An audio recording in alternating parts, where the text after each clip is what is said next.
رقم 2 هي I statements.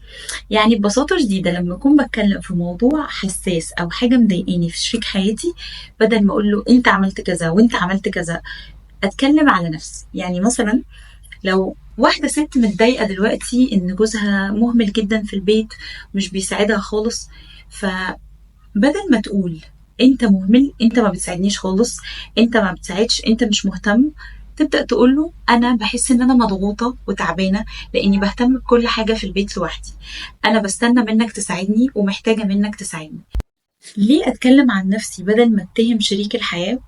لما انا بتكلم عن نفسي واحتياجاتي والحاجات اللي مزعلاني، اللي قدامي ما بيحسش ان انا بهاجمه او بتهمه، فيبدأ هو يكون رد في دماغه عشان يدافع عن نفسه، فياخد مود ان انا عايز اطلع من الموقف اللي انا فيه حاسس اني قليل او حاسس اني غلطان. فبدل ما نحول النقاش لساحة معركة، احنا ممكن جدا نخلي النقاش انه انا محتاج منك كذا، انا حاسس باستياء من حاجة معينة، انا زعلان من حاجة معينة ومحتاج مساعدتك في كذا. فالموضوع بيودي النقاش في حتة تانية، وبيحسس شريك حياتك اللي بيسمعك انه مش متهدد.